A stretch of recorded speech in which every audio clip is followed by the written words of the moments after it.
Hello viewers, मैं हूं सरताज sir और आप देख रहे हैं सरताज सर की क्लास। भाई आज के दिन मैं आपको प्रीपोजिशन सिखाऊंगा और वो भी बहुत खोल खोल के, मतलब जल्दी जल्दी नहीं, बड़े आराम आराम से और एक एक एग्जाम्पल के साथ। और पक्की बात है कि आज की इस वीडियो को देखकर आपको प्रीपोजिशन एकदम हलवे की तरह याद हो जाएगी, ये गारंटी है। नहीं, गारंटी वारंटी नहीं देनी चाहिए, ऐसे कहीं गलती हो गई तो खाम उठा ले जाओगे घर से। चलो जो भी ले जाना कोई बात नहीं, मैं तो रह लूंगा आपके घर पे भी, सही है। अब ये प्रीपोजिशन सीखने के लिए ढेर सारी, इस वीडियो का एंड तक जरूर देखिएगा। आगे बढ़ने से पहले चैनल को सब्सक्राइब कर लीजिए ताकि रोज आने वाली वीडियोस के नोटिफिकेशन आपको बिल्कुल टाइम पर मिल जाए, उल्टा हाथ ऐसे टाइम पर मिल जाए। तो चलिए गाइस, शुरुआत करते हैं इस वीडियो की। और आज के दिन मैं आपको सिखाता हूं प्रीपोजिशंस, जो कि बहुत काम आती हैं और अंग्रेजी का एक स्तंभ कही जाती हैं। स्तंभ से पीछे हट के आ जाऊं आगे। हाँ, तो अब मैं आपको एक एक करके समझाता हूं, ध्यान से सुनिए।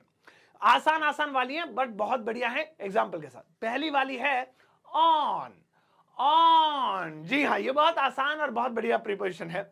ऑन का हिंदी में मतलब होता है पर या के ऊपर। मतलब किसी भी हिंदी के सेंटेंस में पर या के ऊपर आए तो वहां पे ऑन लगा देंगे। मैं छत पर हूं यानी छत के ऊपर हूं, है ना। मैं पेड़ पर हूं यानी पेड़ के ऊपर हूं। मैं फर्श पर हूं, फर्श के ऊपर हूं। वह टेबल पर बैठा है, वह सोफे पर लेटा है, वह कुर्सी पर खड़ा हुआ है, हम फर्श पर पढ़ा रहे हैं। तो कहीं पर भी पर या के ऊपर आए और आपस में चीजें टच हो रही हो, ये इसकी सबसे बड़ी कंडीशन है। टच हो रही हो, जैसे मैं फर्श पर खड़ा हूं तो फर्श से टच हो रहा है, ये नहीं कि हवा में हिल रहा हूं और आपको पढ़ा रहा हूं ऐसे मेरे नीचे से लोग निकल ले, नॉट पॉसिबल। तो यहां पर ऑन लगाएंगे, याद रखिएगा टच होना जरूरी है। जैसे हेलीकॉप्टर मेरे घर के ऊपर उड़ रहा है तो यहां पर भी के ऊपर या पर आ रहा है, लेकिन वहां टच नहीं हो रहा ना घर से, और टच हो जाएगा तो हम ही टच हो जाएंगे, फिर टच डाउन हो जाएगा हमारा ऊपर। तो यहां पे ऑन नहीं लगेगा, और तो कब लगेगा, जब टच हो। जैसे मुझे कहना है कि मैं फर्श पर खड़ा हूं, मैं फर्श पर खड़ा हूं, तो यहां पे फर्श पर कौन है, मैं। तो हम और फर्श आपस में मिल रहे हैं। हाय फर्श, हाय, मैं तेरे पे खड़ा हूं, मैं ऊपर तेरे दबा दिया। हाँ, फर्श मेरे ऊपर आ गया तो पता ही लग जाएगा मुझे फिर।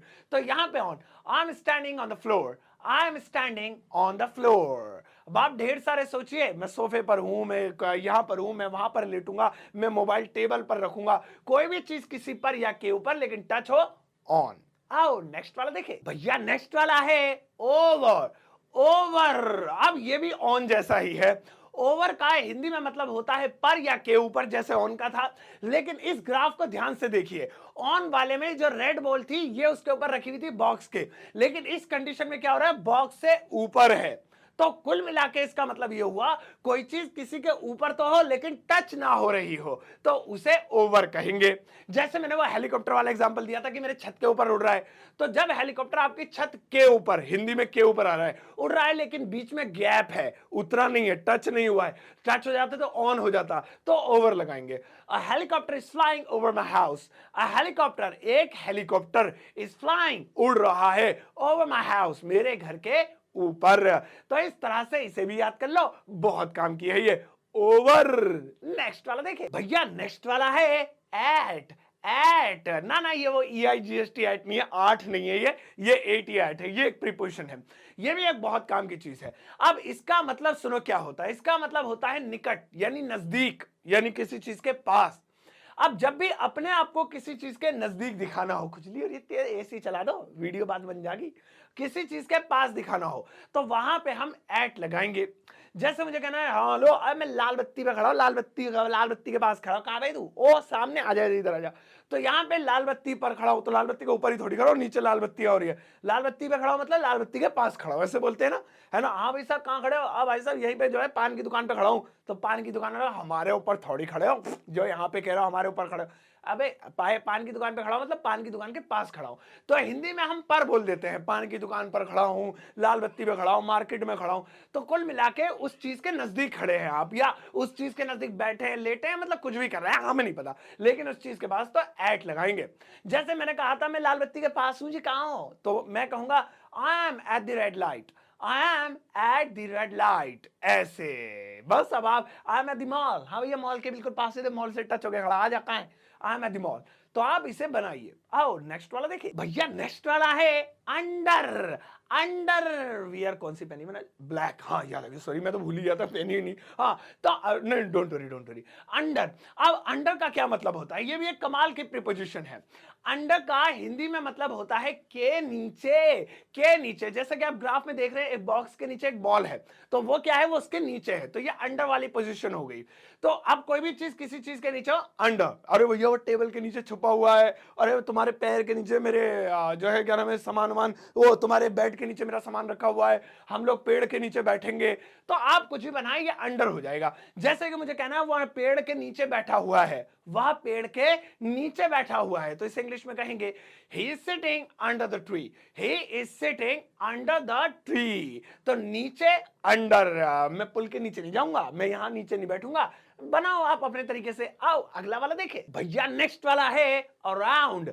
अराउंड, अब इसमें देखिए जो ऑब्जेक्ट है वो कई चीजों से घिरा हुआ है, तो इसीलिए इस अराउंड का मतलब होगा चारों तरफ या चारों ओर। भैया मैंने चारों तरफ क्यों घूम रहा है तू? अरे भैया चारों तरफ फैला दिया मैंने इसे, तो भाई इसकी किताब तो चारों तरफ बिक रही है, तो वहां पे हम अराउंड लगाएंगे। जैसे मेरे चारों तरफ क्यों घूम रहे हो तुम, है मुझे चक्कर आ रहे हैं, एक तरफ बैठ जाओ। तुम मेरे चारों ओर क्यों घूम रहे हो, चारों तरफ क्यों घूम रहे हो, तो इंग्लिश होगी why are you moving around me, why are you moving around me. तो इस तरह से आप और ढेर सारे सेंटेंसेस अराउंड के बारे में सोच सकते हैं और बना सकते हैं। नेक्स्ट वाला देखिए, नेक्स्ट वाला है थ्रू। थ्रू, नहीं नहीं थूका होगा नहीं है भैया, ध्यान सुनो प्रोनाउंसिएशन, थ्रू है ना, थ्रू हद हो गई, इसकी प्रोनाउंसिएशन अजीब है, थ्रू। अब वैसे तो थ्रू का मतलब होता है किसी चीज के द्वारा मैं उनके थ्रू आया हूं, आपसे मिलने उनके थ्रू, लेकिन यह प्रीपोजिशन में बिल्कुल अलग ही मतलब बैठाता है।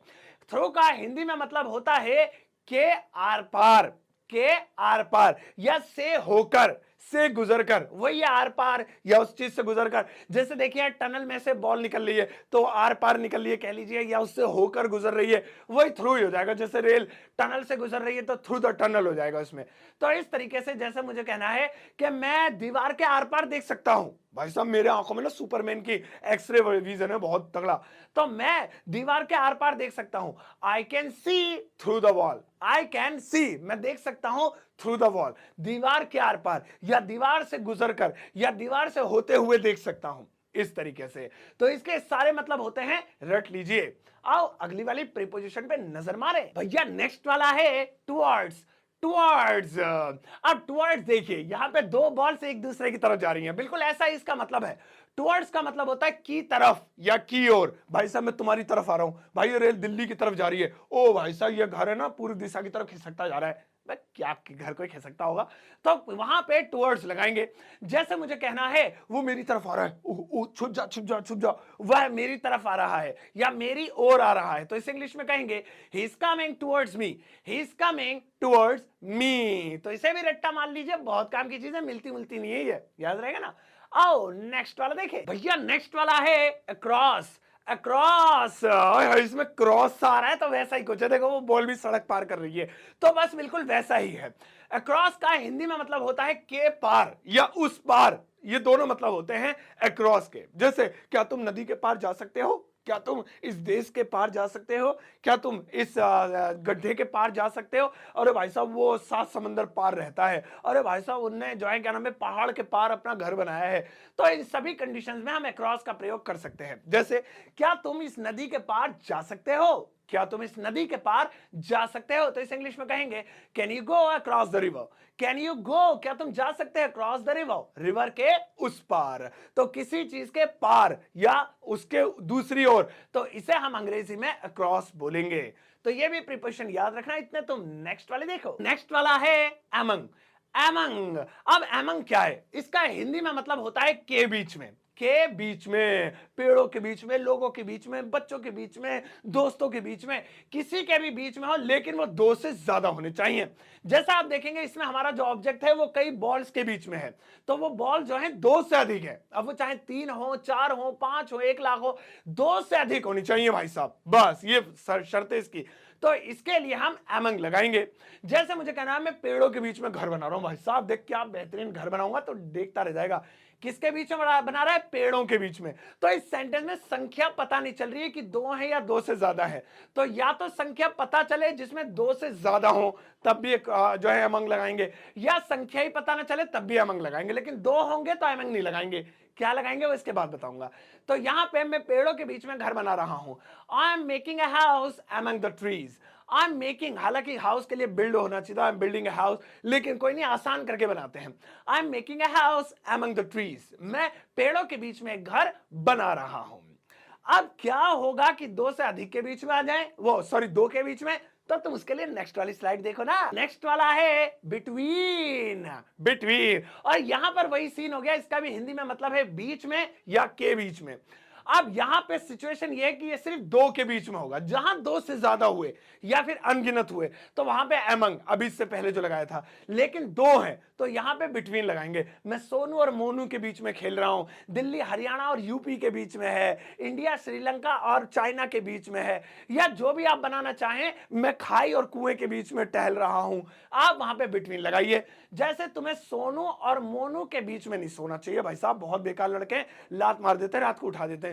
तुम्हें सोनू और मोनू के बीच में नहीं सोना चाहिए, दो है। You should not sleep between Sonu and Monu, you should not sleep between Sonu and Monu. तो इस वाली प्रीपोजिशन को भी याद रखना। नेक्स्ट वाला देखे, नेक्स्ट वाला है इनटू, इनटू। अब ये देखिए क्या है, इनटू का हिंदी में मतलब होता है के अंदर, लेकिन इसकी एक सिचुएशन है कि यहां पर गति दिखेगी। जैसे आप देखेंगे बॉल कूद के अंदर जा रही है, तो उसका मतलब यह है कि वहां पर मोशन दिखाई दे रहा है, यानी कोई चीज मोशन में अंदर जाए। जैसे एग्जांपल है, जैसे दूध फ्रिज में है, अब इस सेंटेंस में कहीं लूज मोशन, सॉरी मोशन दिखाई दिया नहीं, वो तो फ्रिज में है भाई, ठीक है। मैं कमरे में हूं, कोई मोशन नहीं। हम रेल में है, कोई मोशन नहीं। अब सेंटेंस ये वाले सुनो, रेल गुफा में घुसी, तो ये घुसना एक मोशन, उसने गड्ढे में पत्थर फेंका, में गड्ढे में, लेकिन फेंकना मोशन। तो ऐसे ऐसे वर्ड्स होंगे में या के अंदर के साथ जिससे मोशन प्रतीत हो, वहां पे इनटू लगाएंगे, और अगर मोशन ना हो तो इन लगा देंगे, वो तो अलग चीज है। जैसे मुझे कहना है कि वह कुएं में गिरा, तो गिरना ये एक मोशन है अपने आप में, गिरना, क्योंकि रुके ऐसे, तो मैं गिर रहा हूं, ये देखो मैं गिर रहा हूं। आपको कह रहे कहां गिर रहे हो सर, खड़े हो, तो आपको कब लगेगा मैं गिर रहा हूं, जब मोशन होगा। ओए अबे भैया सच में गिरा, अबे क्या है, एडिटिंग से कर लिया करो, रियल में इफेक्ट दे देते हो। हाँ, तो यहां पे हम इनटू लगाएंगे। वह कुएं में गिरा, he fell into the well, he fell, fall की second form, he fell, fail कर दिया, ले प्रोनाउंसिएशन में आग लगा दी। He fell into the well, तो वेल माने कुआं, लेकिन कुल मिला के यहां फोकस करो इनटू पर, तो क्योंकि गति में गिरा तो इनटू द वेल। और अगर मैं कहता हूं कुएं में जी, कुएं में, तो मोशन ही नहीं है, कोई तो है पहले से, he is in the well या इनसाइड द वेल, ऐसे हो जाता। ओके गाइस, रुक जाओ, बैठ जाओ। प्रीपोजिशन क्या होमवर्क लेके जाना, प्रैक्टिस कैसे करोगे। आज के दिन हमने ढेर सारी प्रीपोजिशन सीख ली, अलग अलग चीजों के साथ, जिन्हें हम अब बनाएंगे, घर में प्रयोग जरूर करेंगे। करोगे ना, कीजिएगा। अब आपके लिए एक छोटा सा होमवर्क है, लगाओ।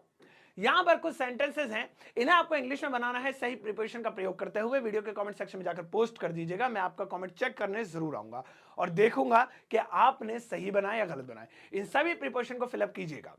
ओके गाइस, तो आज की क्लास में इतना ही। और आपका यूट्यूब चैनल जो फेवरेट है, सरताज क्लासेस, वो बन चुका है इंडिया का number 1 basic English learning platform, यानी कि सबसे आसान तरीके से देसी भाषा में इसी प्लेटफॉर्म पर अंग्रेजी सिखाई जाती है। आपको कैसा लग रहा है मुझे कमेंट सेक्शन में जरूर बताइएगा। और इस नंबर 1 चैनल को नंबर 1 बनाए रखने के लिए प्लीज आपके कॉमेंट्स, आपका प्यार, आपका शेयर बेहद जरूरी है। और अब मुझे फक्र होता है कि आप लोग और मैं इस नंबर 1 चैनल का हिस्सा है, पार्ट है। जाइए इस वीडियो को सबके साथ शेयर कीजिएगा, जाते जाते एक टुच्चा सा लाइक देकर जाना।